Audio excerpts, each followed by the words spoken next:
산업 현장 안전 수칙하면 혹시 엄청 두꺼운 규정집부터 떠오르시나요? 오늘 그 복잡한 규칙들 전부를 꿰뚫는 아주 간단하고 강력한 아이디어 하나를 이야기해 보려고 합니다. 바로 생존이라는 관점에서 안전을 완전히 새롭게 보는 거죠. 네, 바로 이 문장입니다. 오늘 우리가 나눌 이야기의 모든 것이 여기에 담겨 있어요. 안전은 선택이 아닌 생존의 문제다. 이건 그냥 멋진 말이 아니고요. 앞으로 우리가 살펴볼 모든 시스템을 이해하는 가장 핵심적인 열쇠입니다. 자, 지금부터 모든 걸 바로 이 관점에서 한번 들여다보시죠. 맞습니다. 안전은 생존이다. 이게 오늘 이야기의 중심인데요. 진짜 안전이라는 건 그냥 규칙을 달달 외운다고 해서 되는 게 아니에요.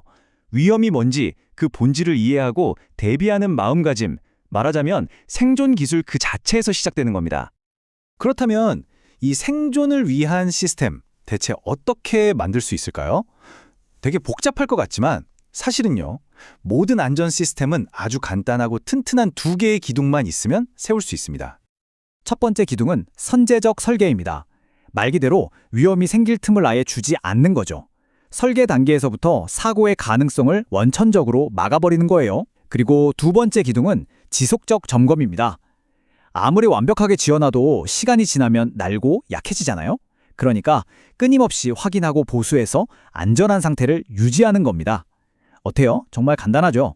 미리 예방하고 계속해서 유지한다. 이 두 가지가 전부입니다. 자, 그럼 첫 번째 기둥, 안전을 위한 설계부터 한번 제대로 뜯어보겠습니다. 사고가 일어날 수 없게 만드는 환경은 도대체 어떻게 만드는 건지 핵심만 빠르게 짚어볼게요. 우리가 집중해서 볼 건 딱 세 가지입니다. 현장에서 제일 많이 일어나는 사고죠. 추락을 막는 법. 그리고 쉴 새 없이 움직이는 기계로부터 우리 몸을 지키는 법. 마지막으로 눈에 잘 안 보여서 더 무서운 그런 숨은 위험들을 없애는 방법. 이렇게 세 가지입니다. 추락 방지의 가장 기본 안전 난관입니다. 여기서 숫자 두 개, 90cm랑 100kg은 꼭 기억해 두시면 좋은데요. 왜 하필 이 숫자일까요? 90cm는 보통 성인 허리보다 높은, 그러니까 무게중심보다 높은 위치거든요. 실수로 삐끗해도 몸이 쉽게 넘어가지 않는 최소한의 과학적인 높이인 셈이죠. 그리고 100kg의 힘을 견뎌야 한다는 건 사람이 급하게 부딪히거나 기댔을 때도 끄떡없이 버텨줘야 한다는 뜻이고요. 계단도 한번 볼까요?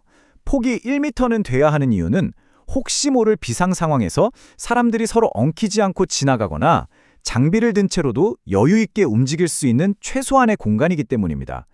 그리고 제곱미터당 500kg을 버틴다는 건 좁은 공간에 여러 명이랑 무거운 장비가 확 몰려도 절대 무너지지 않는다는 그런 구조적인 안전을 약속하는 숫자죠.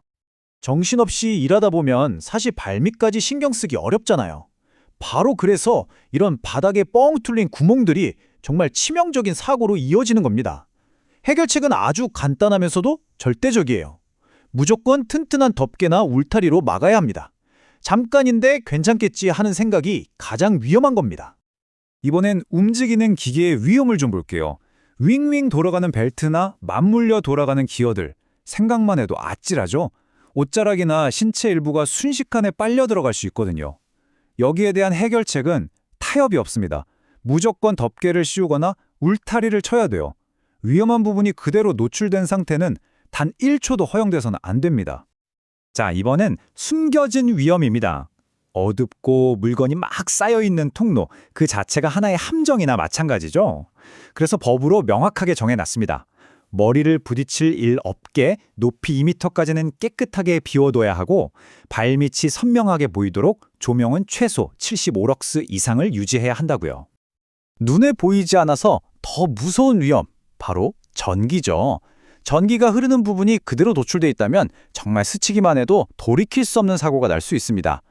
그래서 해결책은 아주 명확합니다. 잠금 장치가 있는 함 안에 넣거나 아니면 사람이 절대로 닿을 수 없게 단단한 벽으로 막아야 합니다. 자, 이렇게 완벽하게 안전 설계를 마쳤다고 해서 끝일까요? 절대 아니죠. 아무리 튼튼하게 지은 집도 시간이 지나면 보수가 필요하잖아요. 안전 시스템도 똑같습니다. 그래서 두 번째 기둥, 지속적인 점검이 반드시 필요합니다. 이 흐름도를 보면 이해가 쉬운데요. 설비를 딱 설치하고 나면 3년 안에 첫 검사를 받아야 하고요. 그 다음부터는 정해진 주기마다 계속해서 정기 검사를 받는 일종의 순환 구조인 거죠. 즉, 점검은 한 번 하고 끝내는 게 아니라 그 시스템이 수명을 다할 때까지 계속되는 과정이라는 뜻입니다.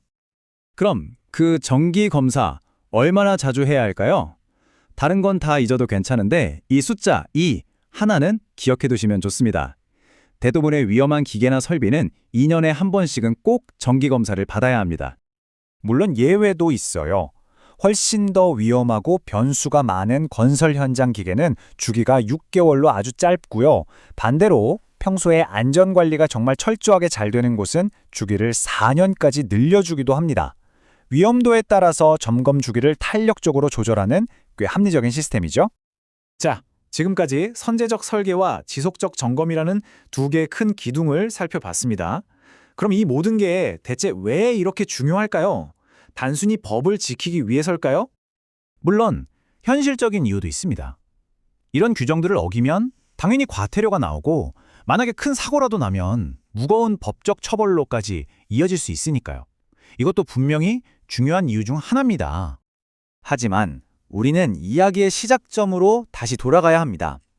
이 모든 복잡해 보이는 규정들은 벌금을 피하려고 만든 게 아니에요. 바로 생존을 위한 최소한의 약속이자 가장 효과적인 기술인 겁니다. 안전은 더 이상 해도 그만, 안 해도 그만인 그런 선택의 문제가 될 수 없습니다. 이제 마지막으로 여러분께 한번 여쭤보고 싶습니다. 지금 여러분의 현장에 있는 그 안전 시스템, 혹시 그냥 검사받기 위한 서류 작업, 단순한 체크리스트에 불과한가요? 아니면 어떤 상황에 닥쳐도 우리를 지켜줄 수 있는 정말로 생존을 위해 만들어진 시스템인가요? 이 질문에 대한 답이 아마 모든 것을 말해줄 겁니다.